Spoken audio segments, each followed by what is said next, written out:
Muy buenos días, mis amados hermanos. ¿Cómo están? Espero que la estén pasando bien, estén contentos, estén animados. Y así es cuando buscamos el rostro de Dios a buena hora. Y así es cuando buscamos el rostro de Dios a buena hora. Estaremos bien, tal vez con pruebas, tal vez con situaciones que tratar difíciles en la vida, pero bien. ¿Por qué? Porque sabemos que estamos en buena comunión con el Señor. Y estando en buena relación con Él, estaremos bien, no importa la situación. Recuerde usted que cuando los discípulos estaban navegando contra corriente y contra los vientos tan fuertes en el mar de Galilea, el Señor estaba durmiendo, estaba descansando tranquilamente en ese lugar. Y ellos desesperados le decían: Señor, pues levántate, que no ves que perecemos. Tenían miedo de ahogarse, pero el Señor estaba con ellos. Y aprendemos entonces que el Señor no promete quitar las pruebas. Él va a permitir que en muchas ocasiones el mar de la vida se agite, entre en turbulencia, y nuestra frágil barca de nuestro ser sea golpeada por unas olas terribles. Pero si el Señor está con nosotros, pues ¿qué podemos temer, verdad? No nos vamos a hundir. Él va a estar con nosotros. Y ahora que estamos pasando por esta situación que atañe a todo el mundo, pues ¿qué podemos temer? El Señor está con nosotros. Tanto ustedes como yo confiamos en el Señor. Ya pasamos 2 meses completos con nuestro edificio cerrado y el Señor ha sido fiel. Yo no puedo hablar mal de mi Dios. Él ha sido muy bueno con nosotros. Y en lo que a mí concierne, como pastor, Él ha sido más que bueno conmigo y paciente, ¿verdad? Él ha sido muy bueno conmigo. Y le doy las gracias por ser así. Bueno, pues ya se están conectando los hermanos. Cómo me anima ver cómo poco a poco se va aumentando el número de hermanos que se están conectando. Muy buenos días tengan todos ustedes, hermanos. Saben que son hermanos muy amados del Señor y también son muy queridos, son muy amados. Y le damos gracias a Dios por su fidelidad y porque... Bueno, aquí estamos otra vez. Pido disculpas por esta falla técnica. Se fue la luz y se cortó la transmisión. Pero aquí estamos, aquí seguimos, hermanos, y vamos a seguir batallando. Seguramente el Señor nos va a bendecir en su... Bueno, seguramente va a haber bendición esta mañana, hermanos. A veces las cosas así pasan.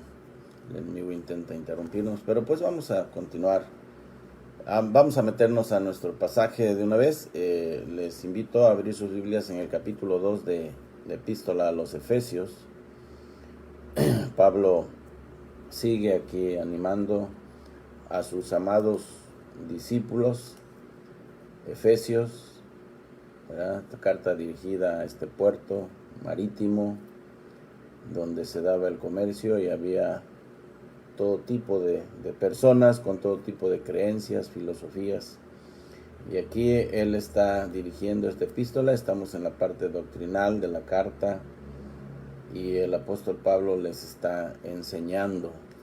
Y por ahí pues nos enseña, nos instruye a nosotros también. El pasaje que he seleccionado son 3 versículos nada más. Son los versículos 1 al 3 de Efesios capítulo 2.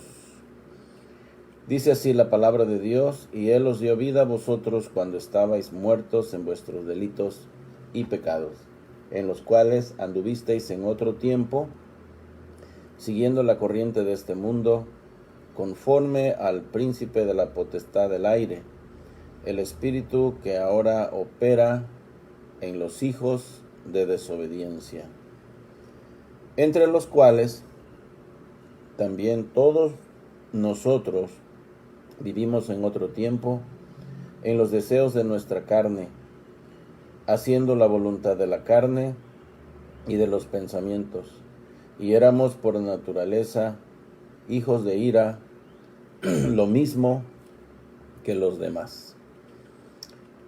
Bueno, este es nuestro pasaje, hermanos.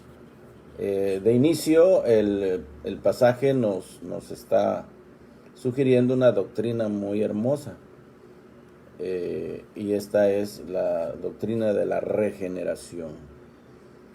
Esto sucede el momento en que depositamos nuestra fe en el Señor Jesucristo, y en el momento en que nos arrepentimos de nuestros pecados, Dios hace un gran milagro en nosotros. Él nos da vida. Este pasaje nos muestra que antes de conocer al Señor estábamos en un estado de muerte espiritual. No teníamos vida en verdad. Y esto nos hace ver cuál es la situación en que se encuentran aquellos que no conocen a Dios, que no conocen al Señor. Estos son como muertos vivientes.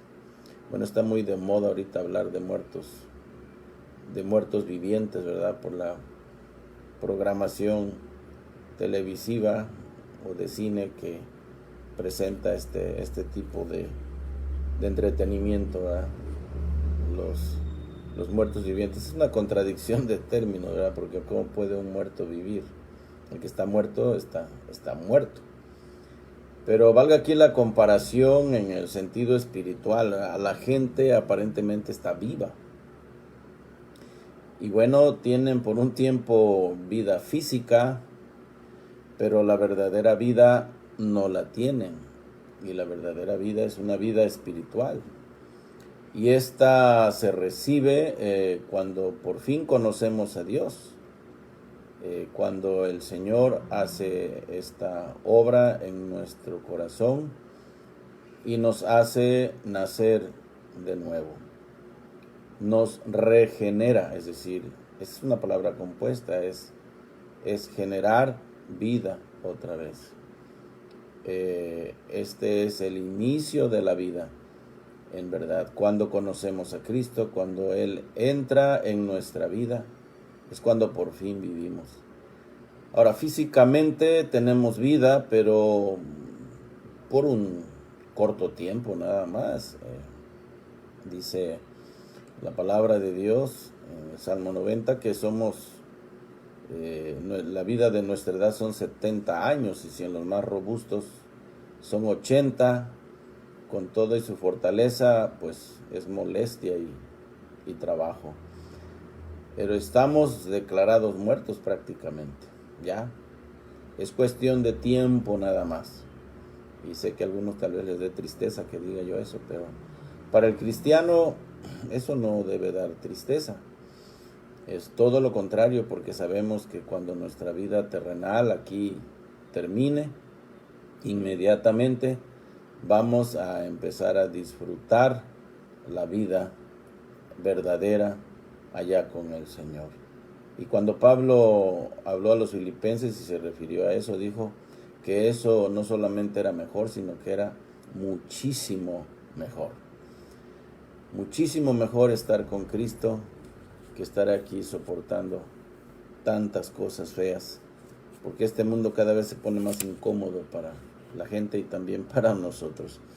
Pero bueno, damos gracias a Dios que tenemos vida, y eso es lo que nos dice aquí nuestro pasaje. Él os dio vida a vosotros cuando estabais muertos en vuestros delitos y pecados. Bueno, entonces vamos a hablar de nuestra condición antes de conocer a Cristo, y vamos a glorificar a Dios mientras escuchamos estas hermosas verdades de la Escritura, estas bendiciones tan grandes que ahora tenemos al estar pensando en lo que antes éramos, en lo que no teníamos, estaremos pensando y alabando a Dios por lo que ahora tenemos. Estaremos glorificando a Dios en nuestra mente y en nuestro corazón por haber cambiado nuestra condición. Hay 5 cosas que sugiere este pasaje, que muestra este pasaje, en que estábamos antes, y lo he encabezado con la palabra estábamos para pensar en nuestra situación pasada y así pensar ahora en la presente, las bendiciones que ahora tenemos. En primer lugar, este pasaje sugiere que estábamos muertos en nuestros delitos y pecados. En segundo lugar, estábamos en rebelión activa contra Dios.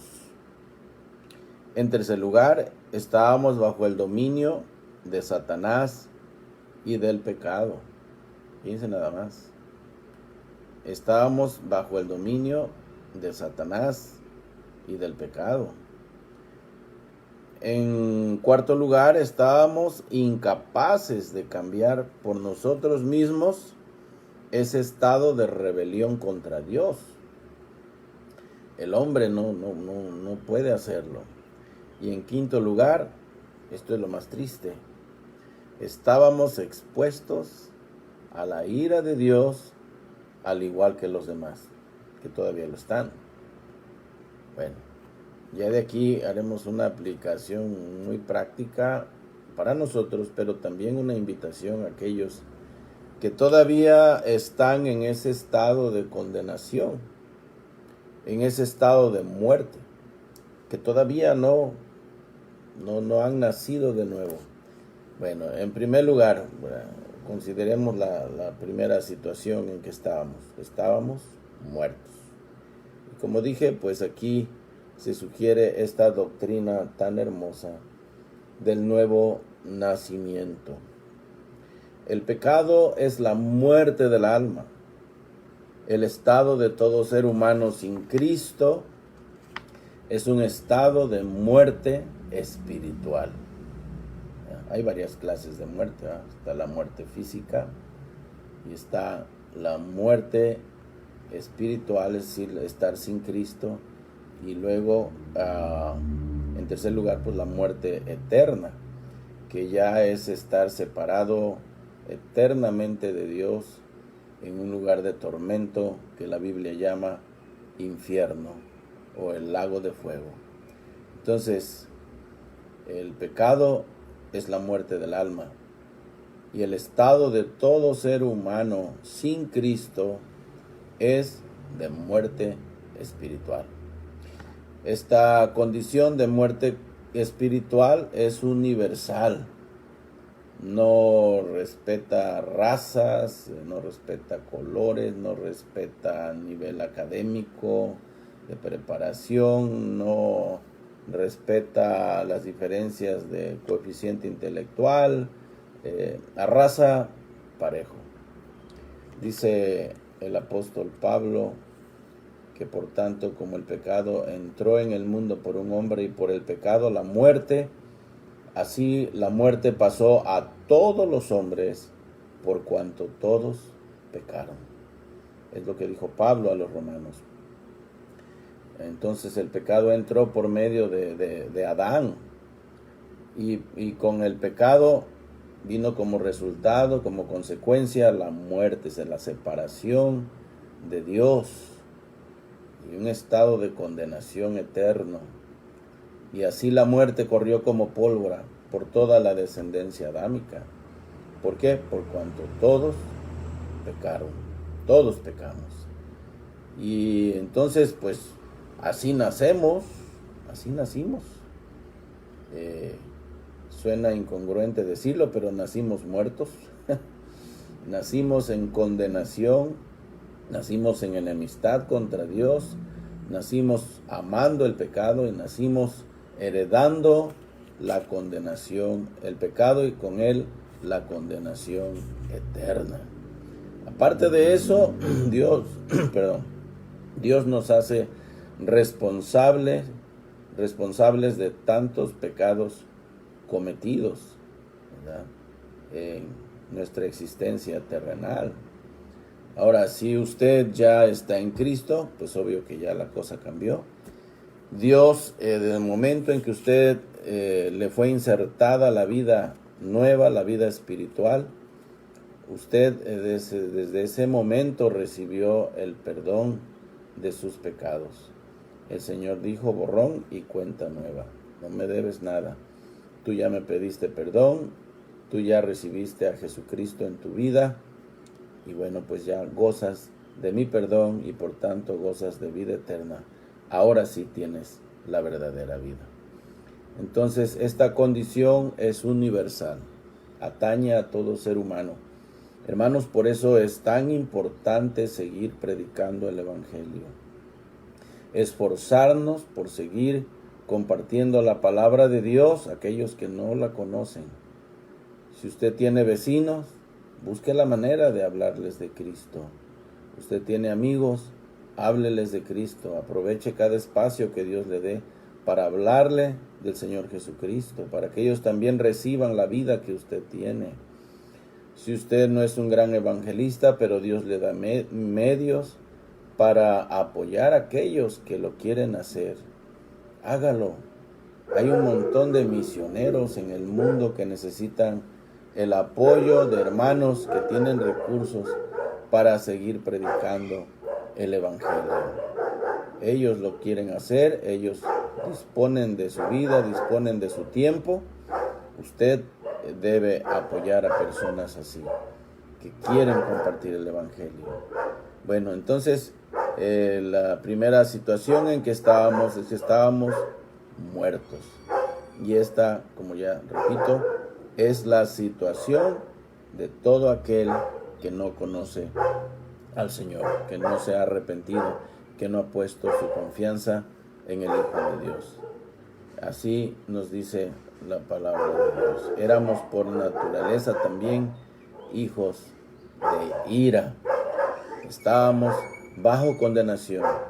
Y esto es lo que debemos advertir a aquellos que no conocen a Dios, que están bajo la ira de Dios. Dios es pues justo, dice el salmista, y está airado contra el impío todos los días. Si no se arrepiente, él ya tiene desenvainada su espada, y en cualquier momento él puede traer a juicio a aquellos que no están en buena relación con él. Pablo describe esta naturaleza, ¿verdad? Ahí en Romanos 1, él muestra cómo el hombre está totalmente separado de Dios. Y de esto nos habla la segunda verdad que presenta esta sección de la palabra de Dios que estamos leyendo. No solamente estábamos muertos en nuestros delitos y pecados, pero estábamos en rebelión activa contra Dios. Vivimos en otro tiempo en los deseos de nuestra carne y hacíamos la voluntad de la carne y de los pensamientos. Esta era nuestra vida antes, y esta es la vida de aquellos que no conocen al Señor, ¿verdad? Están viviendo solamente para complacer sus deseos carnales, están viviendo solamente para complacer los deseos de la carne, no los deseos del Espíritu, no los deseos de Dios. Y no podíamos hacer otra cosa más que agradar al pecado y agradar a nuestra carne. Ese principio era el que dominaba nuestra manera de pensar, de hablar y de ser. Hacíamos la voluntad de la carne y de los pensamientos. El cumplir con los deseos de la carne y de la mente incluye todo pecado y maldad que son actuados en los poderes inferiores y superiores del alma, dice la Biblia de Ginebra. Voy a decirlo otra vez. El cumplir con los deseos de la carne y de la mente incluye todo pecado y maldad que son actuados en los poderes inferiores y superiores del alma. Esta era nuestra actitud para contra nuestro Dios. Nuestras armas de rebeldía estaban contra Él. Queríamos hacer lo que queríamos hacer. Queríamos hacer nuestra voluntad. Solamente queríamos agradar al pecado que está en nosotros. Ahora que conocemos al Señor, bueno, el pecado no se salió, ¿verdad? Ahí está todavía. Porque esa naturaleza pecaminosa está activa en todo aquel que conoce al Señor también, pero ya no es el principio dominante. Esa naturaleza, ese pecado que está ahí está sometido porque el Espíritu de Dios está con nosotros y además somos una nueva persona, somos una nueva criatura. Y ahora tenemos la capacidad de Dios para vivir la vida que Él nos exige. Si ustedes recuerdan, el día de ayer les hablaba del poder de la resurrección de Cristo, activo en nosotros. Nosotros tenemos de Él el Espíritu Santo, tenemos una nueva criatura, somos una nueva criatura que Dios insertó en nosotros, tenemos vida y tenemos nosotros el poder que Dios ejercitó en la resurrección de Jesucristo a nuestro favor para poder vencer la maldad que todavía hay en nosotros. Recuerde usted las palabras de Pablo a los romanos, en Romanos 6:14, diciendo: el pecado no se enseñoreará de nosotros, ya no más, pues no estáis bajo la ley, sino bajo la gracia.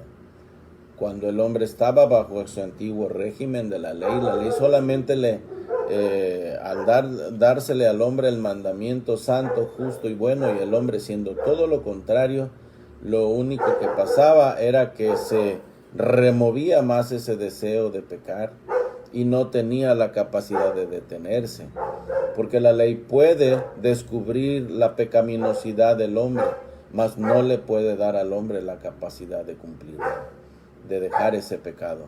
Pero ahora que estamos en Cristo, ahora que estamos en la gracia de Dios, en la gracia de Dios recibimos toda la capacidad de vencer esa maldad. Cristiano, esta es una buena noticia del Evangelio para ti, si es que lo eres. Si eres hijo de Dios, no tienes por qué dejarte humillar más por el mundo, por el diablo y por el... Al mundo lo puedes resistir, lo puedes hacer a un lado. Al pecado lo puedes ignorar, porque el Espíritu de Dios está en ti. Él te da la capacidad. Si tú clamas a Dios, Él te va a ayudar, Él te va a responder. Y al diablo lo puedes resistir y huirá de ti. Entonces, miren nada más cuánta bendición tenemos ahora en el Señor. No tenemos por qué pecar contra Él. No tenemos por qué dejarnos dominar por la maldad que antes hacía presa de nosotros. No teníamos con qué. No teníamos los recursos. No teníamos las armas con que pelear. Estábamos desprovistos de toda capacidad, medios para hacerlo. Y el pecado hacía presa de nosotros. Porque estábamos en una rebeldía activa contra Dios. ¿Qué pasa en el momento de la salvación? ¿Qué pasa en el momento de la conversión? En el momento del nuevo nacimiento, en el momento de la fe y del arrepentimiento. Ese es el momento en que entregamos nuestras armas de rebeldía y nos humillamos ante nuestro Dios. Reconocemos que hemos estado pecando contra Él y en ese momento le decimos: Señor, perdóname. He pecado contra el cielo y contra ti, no soy digno ni siquiera de ser llamado tu hijo. Recíbeme tan solo como uno de tus jornaleros. Y el Señor te abraza, y el Señor hace fiesta, manda matar el becerro gordo y te pone una vestimenta de justicia perfecta y pone el anillo de oro en tu dedo y te distingue como miembro de la realeza. Ya te prepara en esta vida para la vida palatina que vas a disfrutar en su presencia en aquel día. ¿No te da gusto, hermano, saber eso? A mí lo que más me da gusto saber es que yo no tengo por qué dejarme vencer más por la maldad que antes hacía presa de mí. No tengo por qué dejarme vencer por el pecado, porque ya no estoy en rebeldía activa contra Dios. En tercer lugar, aparte de que estábamos muertos y ahora estábamos en rebelión activa contra Dios, ahora estábamos, dice el pasaje, estábamos bajo el dominio de Satanás. Mira lo que dice el versículo 2, en los cuales anduvisteis en otro tiempo, siguiendo la corriente de este mundo. Obedecíamos al mundo, obedecíamos a nuestro pecado, como ya vimos, y obedecíamos a Satanás mismo. Fíjate qué cosa tan terrible. Y no nos dábamos cuenta, porque él es el príncipe de la potestad del aire. Son varios títulos que recibe Satanás. Se le llama Belial, se le llama Satanás, se le llama Diablo, se le llama el príncipe de este mundo. Así lo reconoció el mismo Señor Jesucristo. ¿Sí? Ya viene el príncipe de este mundo, el Dios de este siglo. ¿Qué quiere decir esto? Bueno, cuando hablamos del mundo, hablamos de un sistema de cosas, hablamos de una manera de pensar, hablamos de una manera de ver la vida.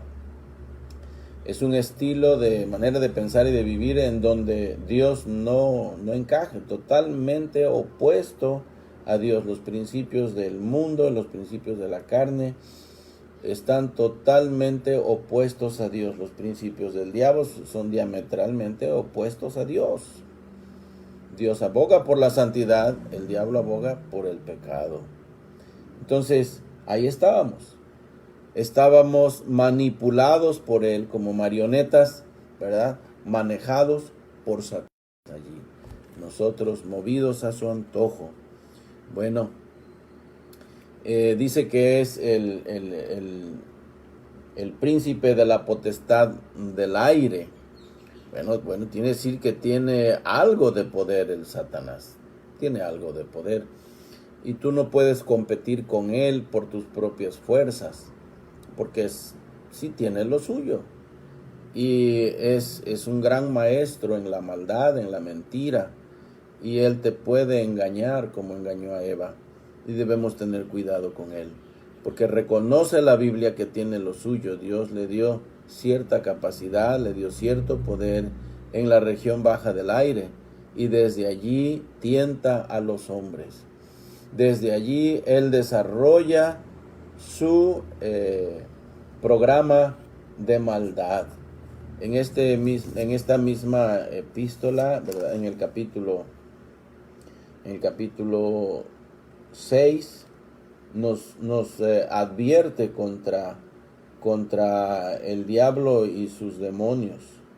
Ustedes deben saber que él vivió en el cielo y cuando Dios lo hizo perfecto, pero dice la palabra que de momento Dios encontró maldad, vio que había maldad en su corazón y luego lo desechó de su presencia.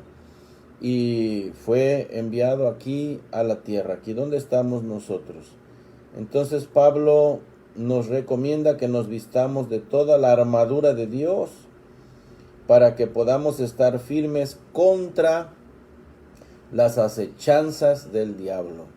Este continuamente nos está acechando, como dice el apóstol Pedro, que debemos estar firmes y debemos orar, debemos velar, estar sobrios, porque nuestro adversario, nuestro enemigo, el diablo, como león rugiente, anda buscando a quien devorar. A ver, ¿quién se descuida y devorarlo, hacerlo pedazos, sin misericordia? Por tanto, el apóstol Pablo nos dice, y dice aquí a sus amados efesios, tengan ustedes cuidado, hermanos, fortalezcanse en el Señor y háganlo en el poder de su fuerza. Vístanse de toda la armadura de Dios. Y luego describe aquí la armadura, algo que vamos a ver después. Dice, ¿para qué?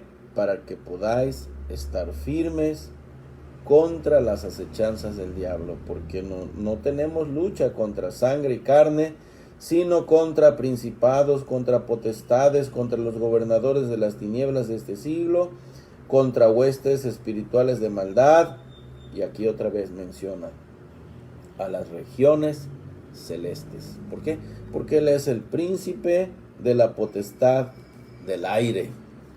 Él tiene autoridad, cierta autoridad le ha dado, y el que se mete en esa zona en donde Él puede gobernar, donde Él puede regir, donde Él puede dominar, donde Él puede hacer presa de Él aquel que se descuida, lo va a hacer sin misericordia.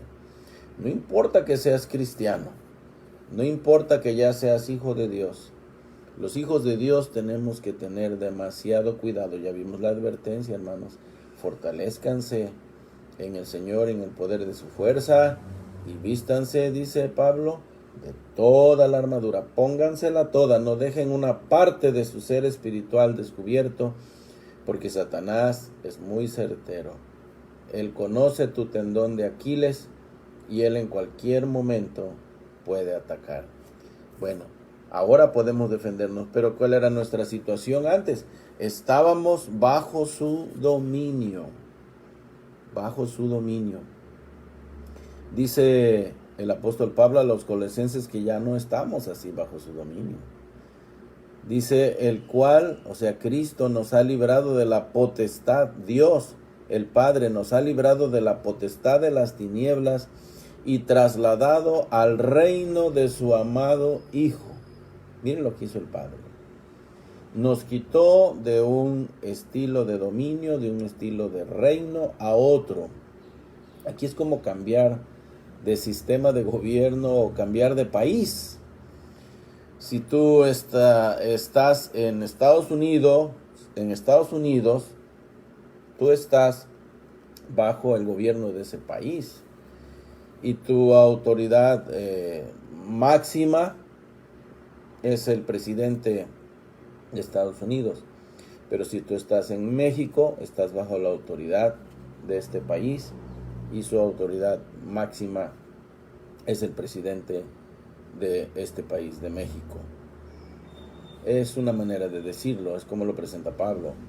Antes, que no conocíamos a Dios, que no estábamos en Cristo, que no habíamos nacido de nuevo, estábamos en el reino de Satanás. Esto es lo que describe este pasaje. Mire usted, dice que en los cuales anduvisteis en otro tiempo, siguiendo la corriente de este mundo, conforme al príncipe de la potestad del aire, el espíritu que ahora opera en los hijos de desobediencia. Estos hijos de desobediencia son aquellos que no conocen al Señor, aquellos que no han entregado sus armas de rebeldía. Estos están todavía bajo el poder, bajo el control, bajo el dominio de Satanás. Están bajo su reino. Qué terrible es eso, ¿no? Estar bajo la potestad del diablo. La gente se ofende porque hable así, pero es que esto es lo que dice la palabra de Dios. Yo no puedo rebajar el evangelio y no puedo decir otra cosa. Y les estoy invitando a que salgan de ese dominio. Huyan de ese país malévolo, del mundo y del pecado. Salgan de allí, sálvense, salven sus almas. Es lo más valioso que el hombre tiene. Qué tristeza que expongan sus almas a la condenación del infierno por toda la eternidad. Esto es terrible. Y de eso no se preocupan los hombres. Se preocupan más de que si se va a acabar el arroz, el frijol, y van y vacían los anaqueles de las tiendas y se acaban el gel antibacteriano y se acaban todo y se preocupan de todo, menos de sus almas. Digo, ya que está la situación de la pandemia, por lo menos deberían preocuparse por sus almas y decidir hacer algo con ellas. Escuchar la palabra de Dios, buscar que se les hable el evangelio, poner más atención a la predicación de la palabra de Dios. Pero no, el hombre quiere seguir pecando. ¿Por qué razón? Bueno, lo que hemos visto describe la condición del hombre. están muertos en sus delitos y pecados, están en rebelión activa contra Dios y definitivamente están bajo el dominio de Satanás, están bajo el control de Satanás. Mi invitación pues es a que vengan al Señor Jesucristo para que Él les dé vida, se salven y cambien de un dominio al otro, de una ley a la otra, de un Señor a otro Señor, de Satanás a Cristo, de la muerte a la vida, del infierno al cielo. Pero eso no es todo. También éramos incapaces de cambiar esta situación por nosotros mismos. Este estado de rebelión contra Dios no lo podemos arreglar nosotros. ¿Y cuál es la razón?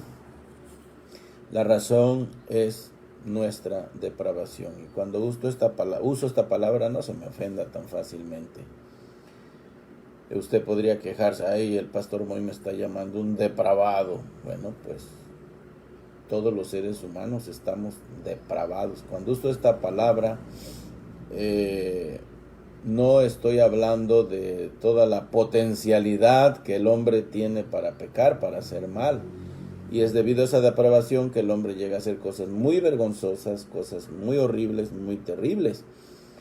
Pero esta palabra, en la palabra de Dios, nos habla del estado en que nacimos, separados de Dios, sin conocer a Dios, sin amar a Dios, es lo que hemos estado hablando, incapaces de acercarnos a Él por nosotros mismos. Estamos dañados de maldad, estamos dañados por el pecado, y el pecado nos cundió como la lepra o como una enfermedad pandémica, una enfermedad esas terrible, ¿verdad? Que cubre todo el cuerpo. Bueno, pues todo nuestro ser espiritual y nuestro cuerpo fueron invadidos por el pecado. Y no es hasta que conocemos a Cristo, hasta ese momento en que reconocemos a Él como nuestro Dios, como nuestro único Señor, como nuestro único Salvador, que viene el cambio. Y ahora sí, cuando Él inserta esa nueva vida en nosotros, cuando Él pone en nosotros su Santo Espíritu y por fin nos resucita espiritualmente, podemos darnos cuenta de la situación en que estábamos, y es entonces cuando podemos empezar a amar a Dios y amar lo que Dios ama, porque hemos nacido de nuevo. Y aquí nos metemos a un problema más. Bueno, ¿cómo nacer de nuevo? Ay, pues este es un gran misterio, mis queridos hermanos. Si ni siquiera un doctor en medicina, y el más bueno, es capaz de explicar este tremendo misterio de cómo se forma un bebé en el vientre de su madre, cómo es posible que se genere la vida, en qué momento se da la vida ahí, por qué se da la vida, y cómo explicar la presencia del espíritu humano, del alma humana, y la vida que Dios da, cómo, cuándo. No podemos entender esto, es un misterio. Ahora, el nacimiento espiritual doblemente es un tremendo misterio. ¿Cómo explicar eso? Sin embargo, es la exigencia que Dios nos pide que hagamos al ser humano.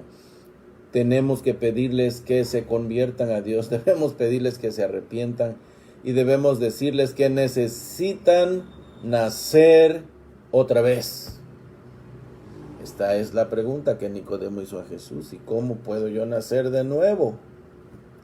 Que él empezó halagando al Señor, diciéndole: Maestro, nadie puede hacer las cosas que tú haces si no estuviera Dios contigo. Lo empezó a exaltar, ¿verdad? De alguna manera humana, y al Señor Jesús no le gustó eso. No le siguió el juego y le dice: ¿sabes qué, Nicodemo? Necesitas nacer de nuevo. Necesitas nacer otra vez. Ay, Señor, ¿y cómo puede hacerse esto? ¿Acaso tengo que hacerme como un niño chiquito, encogerme, entrar en el vientre de mi madre y volver a nacer? Eso es lo que me estás diciendo, Señor. Bueno, yo le hubiera dicho a Nicodemo, qué bruto eres. Eres tú el gran maestro de Israel, eres un gran catedrático aquí entre los judíos y no entiendes esto. Si, si yo te hablara de cosas más profundas, menos me entenderías. Pero necesitas nacer otra vez. Ay, es probable que Nicodemo al final lo entendió. Pero ¿saben por qué? Porque Dios lo hizo posible. Y eso es lo que va a suceder si vas a nacer de nuevo. Pero necesitas nacer otra vez. Ahora te estoy pidiendo un imposible porque esto no lo puedes lograr por ti mismo. No hay un ser humano que pueda nacer por sí mismo. No hay un ser humano que haya tenido la capacidad, físicamente hablando de lo natural, que haya podido concebirse a sí mismo. Un hombre y una mujer tuvieron que ponerse de acuerdo, unirse y luego, como fruto de su amor, tener un hijo. Pero, ¿qué parte tuvo ese hijo para poderse concebir y luego nacer? Pues ninguna, sin embargo, tuvo que nacer. Entonces, ¿qué te puedo decir a ti? Te estoy exigiendo que nazcas otra vez y no has nacido de nuevo. Y mira que es evidente cuando una persona no ha nacido de nuevo, no tiene hambre de Dios. Dice el apóstol Pedro, desead como niños recién nacidos la leche espiritual no adulterada para que por ella crezcáis para salvación. ¿Cómo puedes tú desear, cómo puedes tú tener hambre? Un niño tiene hambre porque nació instantáneamente, busca la leche, busca el alimento. Es una cosa desesperante para él y llora, se agita y se desespera porque tiene hambre. Ahora, cuando una persona ya tiene vida espiritual, le pasa lo mismo. Y tú no tienes hambre. Mira cuánto te tienen que llevar a los empujones para que escuches este mensaje que puede salvar tu alma y puede librarte del infierno. Y tú, ay, ya vamos a empezar otra vez. Hasta parece que te estoy viendo, ¿verdad? Hay algunos que, ay, no, yo no tengo ganas de eso. ¿Cómo vas a tener ganas? Estás muerto. Tú no puedes desear las cosas espirituales. Tú no puedes amar a Dios. Tú no puedes desear a Dios. Tú no puedes desear nada que tenga que ver con la vida eterna. ¿Por qué? Porque estás completamente muerto. Y ahora me preguntas, ok, hermano, ya te entendí, pero ¿cómo puedo nacer de nuevo? A ver, que suceda de una vez. Mi querido amigo, tienes que pedírselo a Dios. Esto solamente lo puede hacer Dios. Estoy hablándote de la regeneración. Tienes que nacer otra vez. Que se genere vida de nuevo. Es un regénesis. Es un comienzo otra vez. Volver a vivir. ¿Pero cómo? Otra vez yo no te lo puedo decir. Tienes que pedírselo a Dios. Tienes que humillarte como un mendigo que tiene hambre y tiene necesidad de un mendrugo de pan, tocar a la puerta del hombre rico, tocar a la puerta de Cristo como un mendigo, hambriento, deseoso de conocerle, deseoso de tener el verdadero alimento, tocar su puerta y decirle, Señor, por favor, haz este milagro en mí. Yo te puedo decir cómo sucedió conmigo, pero no te va a pasar de la misma con el mismo estilo en que Dios lo hizo conmigo, ¿verdad? Yo estaba sentado en una banca en una iglesia hace muchos años, hace 50 años. Te estoy hablando de lo que sucedió hace 50 años. Estaba escuchando a un predicador hablar el evangelio y por primera vez lo entendí como yo quisiera que me estuvieras entendiendo. Pero ¿sabes por qué entendí? Entendí porque el Espíritu Santo me dio la capacidad de entenderlo. Yo por primera vez pude ver al Señor Jesucristo en toda su hermosura y lo vi tan atractivo que tuve que correr desesperado, abrazarme de Él, suplicándole misericordia, pidiéndole que salvara mi alma y que me diera vida, que me perdonara todos mis sucios pecados que a la edad de 14 años ya había yo cometido. Y tuve que humillarme, pero pude hacerlo y pude entregar mis armas de rebeldía, porque Dios tuvo misericordia de mí. Y eso es lo que pido para ti, que Dios tenga misericordia de ti, porque ya por haber oído su evangelio, Dios te hace responsable. Si te condenas, la culpa la tendrás tú. No podrás echar la culpa ni a Dios, ni a nadie más, ni a tu mamá, ni a tu papá, ni a mí, porque yo ya te prediqué. Tienes que humillarte y tienes que tocar la puerta de Cristo y decirle: Señor, yo te necesito. Oh, que el Espíritu Santo esta mañana trabaje en ti, mi querido amigo que me estás oyendo. Tú que no conoces al Señor y tú que eres cristiano, regocíjate, dale las gracias por el gran milagro que hizo en ti, porque este es el milagro de milagros, que Dios salve a un pecador, que Dios haga cambiar de opinión a un hombre con respecto al pecado. Mira que es el milagro de milagros. Y finalmente, ya vimos que estábamos muertos, ya vimos que estábamos en rebelión activa contra Dios, ya vimos que estábamos bajo el dominio del diablo y del mundo, y que éramos incapaces de cambiar esto por nosotros mismos. Y finalmente, estábamos expuestos a la ira de Dios, lo mismo que los demás. Igual que los demás, estábamos expuestos a esta ira de Dios. Y así están aquellos que todavía están en sus pecados. Mira lo que dice el apóstol Pablo allá en Efesios 5, versículos 5 y 6. Porque sabéis esto, que ningún fornicario e inmundo o avaro, que es idólatra.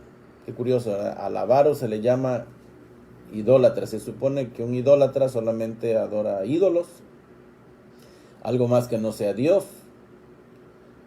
Pero como el dinero se convierte en un ídolo, pues por eso al avaro también se le llama idólatra.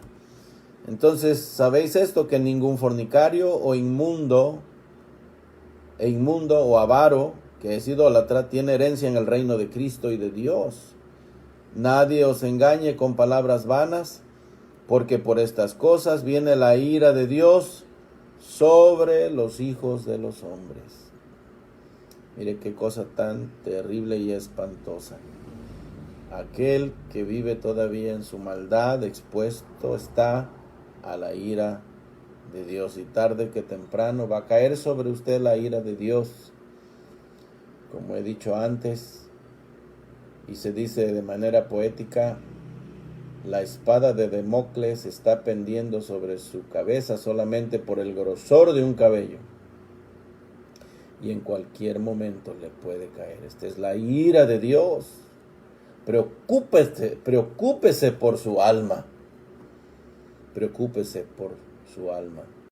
Sé que usted no puede hacerse nacer de nuevo. Esta obra solamente la puede hacer Dios, pero humíllese, toque la puerta con insistencia y pídale a Dios que haga este milagro. Y de un momento a otro su mente se va a iluminar. Usted va a ver, usted va a poder apreciar al Señor Jesucristo en toda su belleza, en toda su gloria, y usted correrá como lo hice hace 50 años y le dije: Señor, perdóname, yo creo en ti, Señor. Desde ese momento empecé a amar al Señor Jesucristo, y desde ese momento empecé a predicarlo. Y cuando Él me llamó al ministerio fue la cosa más hermosa de mi vida, que Dios me haya elegido para predicar su palabra, y lo sigo haciendo y lo seguiré haciendo mientras respire, mientras tenga vida. Oh, que un día predicando a Cristo pudiera yo dar el último aliento como un George Whitefield lo hizo predicando. Hermanos, espero que esta palabra les haya animado a sentir gratitud por esta gran obra, este gran milagro que Dios ha hecho en ustedes. Regocíjense en ello, denles las gracias a Dios, no dejen de alabarle por ello, porque ustedes han recibido una gran riqueza espiritual, una gran bendición de nuestro Dios. Y aquellos que todavía no le conocen, bueno, pues Ya les di el consejo, preocúpense por conocerlo. Sálvense ahora que están a tiempo. Sálvese usted ahora que está a tiempo. Pues bien, mis amados hermanos, esta es la porción de la palabra que el Señor nos dio para meditar en esta mañana. Espero que haya sido de mucha bendición para ustedes, como lo fue para mí, de ánimo, como lo fue para mí. Gracias por sus saludos, mis queridos hermanos. Gracias, mis amados hermanos que están siempre presentes aquí en la mañana. Hoy tuvimos un hermoso ramillete, ¿verdad? De 50 hermanos unidos aquí conmigo, escuchando la palabra. Hermanos, un abrazo para todos ustedes. Hermana Laurita, sigo orando por usted, que Dios le conceda la bendición que necesita en estos momentos para usted y su familia. Hermanos que están pasando por situaciones difíciles, mi querido hermano Moy, que está un poco mal de su salud, Dios le fortalezca grandemente.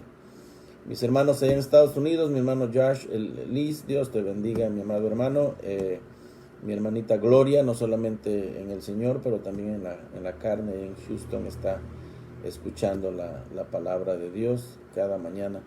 Que Dios les bendiga a todos. Un caluroso saludo y un fuerte abrazo. Y hasta mañana. Recuerden que mañana viernes, Dios mediante, es el último devocional de la semana. Que Dios les bendiga. Hasta la próxima.